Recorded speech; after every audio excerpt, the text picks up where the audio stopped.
For this session, we're going to be looking at a skin softening technique that I think I may have first seen an article written by Katrin Eisman in the Photoshop User magazine, and she actually applied it to a young female. But I find that it works beautifully well for older, wiser gentlemen who have distinguished faces, such as Mr. Bill here. And so just because I'm using and showing, illustrating the technique on an older person doesn't mean it can't be applied to a younger female as well.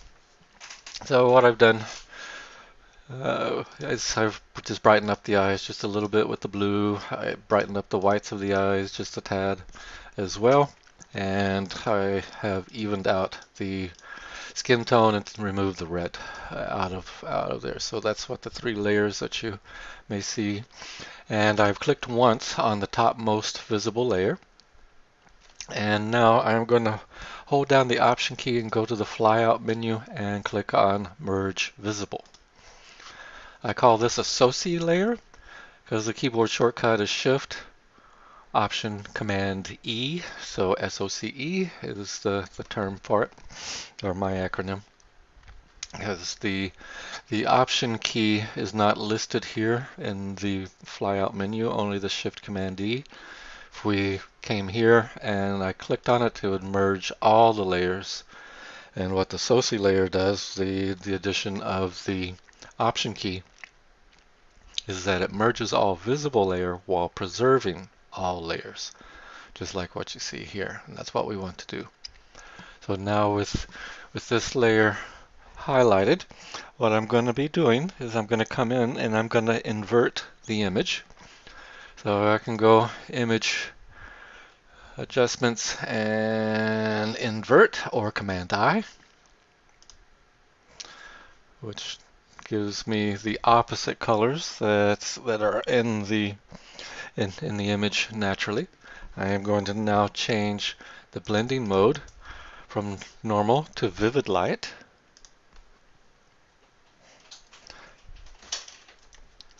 What happened was it's turned the image gray, and it has some color in here. If we find that we have too much color springing up everywhere, then we can take the color out of this, but we actually no, we can't, because it's got all the color in there. So that's what the vivid light does. Now we're going to convert the layer to a smart object. Again, the flyout and convert to smart object.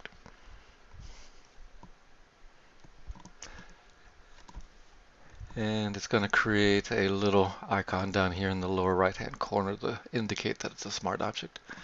Now I'm going to go to Filter, to Other, to High Pass. Filter, Other, to High Pass. And click there. And the settings for this is going to be 6 to 16. It can be, and that's just a, it can be 5 to 15, 5 to 17, whatever you'd like to do. But what the high pass filter generally is to enhance edges and texture. But if you recall, we inverted the image, which means it does just the opposite of its normal characteristics. So instead of accentuating and revealing edges and texture, it softens just the edges and the textures. Excuse me. So the higher the amount, the softer the edges. So because it has just the same, the opposite effect. So for Bill, since he's got quite a few wrinkles, I'm going to leave it at 16. If this was a younger female, then probably 6 would be just fine. But the wonderful thing about this is, I'm going to click OK, is that because we turned it into a smart object, we now have smart filters. If I double click on high pass later, it reopens the dialog box and I can change it.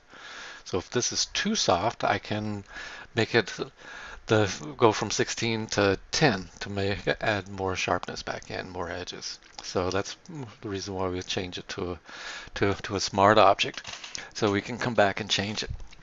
Now, having done that, I am going to go back to Filter, to Blur to Gaussian, and the setting here It's going to be from 2 to 3. And the lower the amount, the more skin texture we have. And it's going to be just just the opposite of its normal characteristics. It normally blurs everything, and now it adds sharpness back in. And so the lower number will be a softer amount. Number 3 generally adds more blur, so it adds more sharpness back in. So for that same reason I mentioned a second ago, I'm going to leave it at 2, or have a setting of 2, just like because his face is very rugged, and I'm going to add the majority of the sharpness back in. And what we want to make sure that we do is, when we're all said and done, is we want to soften the skin, um, but we want to hold our texture. We don't want to kill the texture. So right here, I'm going to change the opacity of Mr. Bill, and I'm going to zoom in because I want to see the effect just on his skin tone. So now I'm going to cut opacity. Generally, it's way back to around 30 or so. And so now what we have, there's 30, is I'm going to turn off visibility. See the ruggedness, and so it just softens, but you still see the hair. You still got a feeling of the skin texture, but it's almost like a wonderful glow that it brings into you. Just a very healthy looking skin effect and glow to it that is just beautiful. The problem is that it's doing it over the whole entire image, and so even though it's slight, it does affect the whole image. And so what we need to do is, I'm going to add a black layer mask. I'm going to come down here, oops, and I'm going to click on the add layer mask. And when I do, I'm going to hold down the option key. If you're watching the layer, I'm going to hold down the option key, and I'm going to click on the add layer mask. It adds a black layer, or a black mask, which means none of the effect is going to be revealed yet, because we don't want it on his hair, we don't want it on his eyes, his lips, or his shirt. We just want to apply it to his skin. So what I'm going to do is go to my brush and paint with white,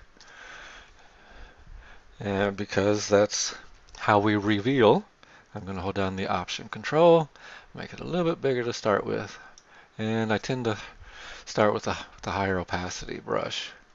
And so now come in, and you may see the softening of the wrinkles start to happen as I'm painting over. I know it's a smaller, tighter image, and I'm missing the lips and coming around. Now I'm going to make the brush a little smaller so I can get in tight on his in this eye area, so close to the hair but not on the hair, things along those lines. So this way I can come right to the edge. I can slip in between the edge of the face and the lip,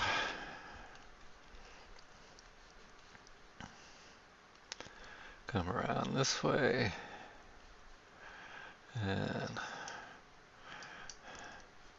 then I hit his ear.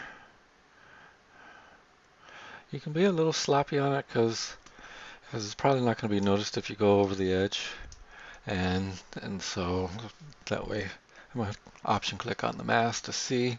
I can come in here and I can see where I've missed. You can see that I've come around the mouth, but maybe too far, so I'm going to turn option click back on and outline the lips just a little bit better. So all we have are the lips, and if I option click now, I can see where I've missed.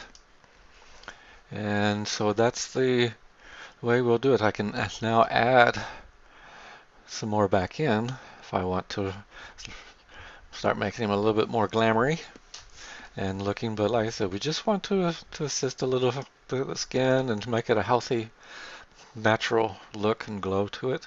And that's how we will add one technique for adding in some skin softening.